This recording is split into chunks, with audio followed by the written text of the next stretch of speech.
À l'Assemblée législative de transition le 3 mars 2026, les 71 députés présents ont adopté à l'unanimité le nouveau Code de l'urbanisme et de la construction. Un texte structurant de 257 articles appelé à redessiner durablement le paysage urbain du Burkina Faso.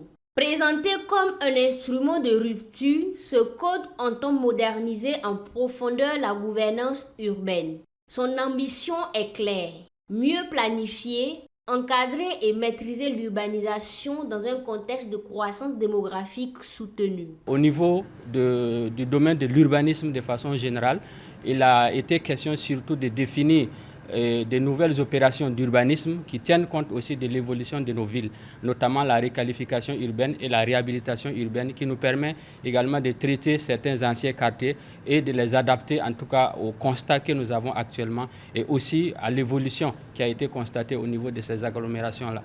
Et donc, dans ce domaine aussi, nous avons au niveau de la planification de façon générale adopté un nouveau document de planification, le PUD, donc le plan d'urbanisme de détail, qui vient remplacer un peu le plan d'occupation de sol qui était dans l'ancien document.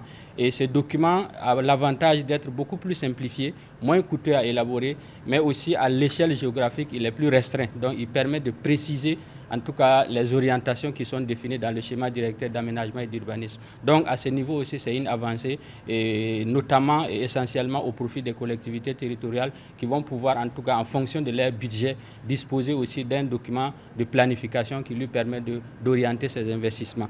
Parmi les innovations majeures figure l'introduction du permis d'occuper. Ce dispositif, désormais consacré par la loi, offre une alternative permettant la mise en exploitation de bâtiments en l'absence de certificat de conformité.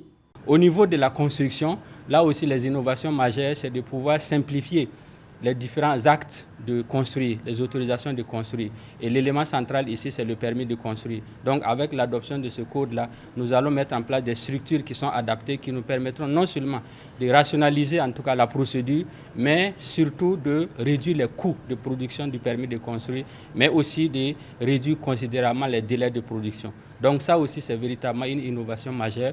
Et nous avons, on va dire, défini un acte de construire, enfin, un acte d'exploiter au niveau de la matière construction qui s'intitule le permis d'occuper.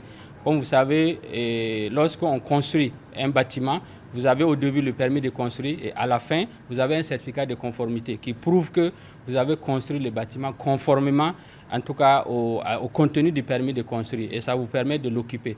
Mais il s'avère aussi que dans la pratique, il y a beaucoup de bâtiments qui ne disposent pas de ce certificat de conformité et donc leur exploitation pose problème. Donc on a défini ce nouveau certificat d'occuper-là qui nous permet véritablement d'avancer, mais aussi de pouvoir exploiter certains bâtiments qui ne sont pas totalement achevés.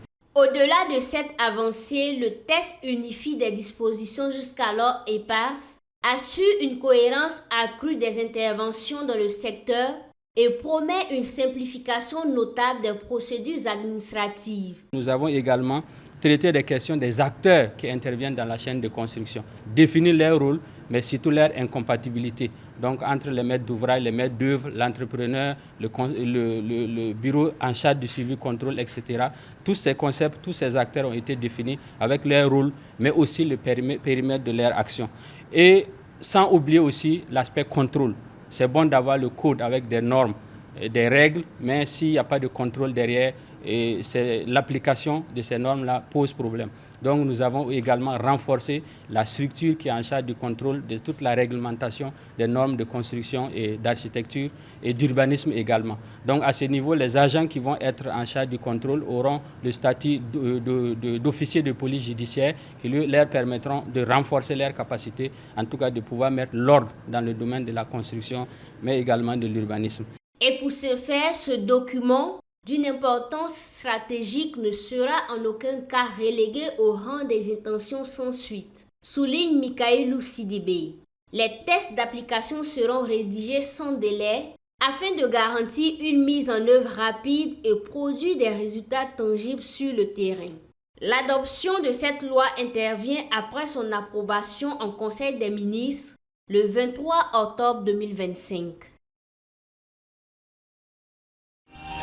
Sobre Web TV, la Web TV au-delà de vos attentes.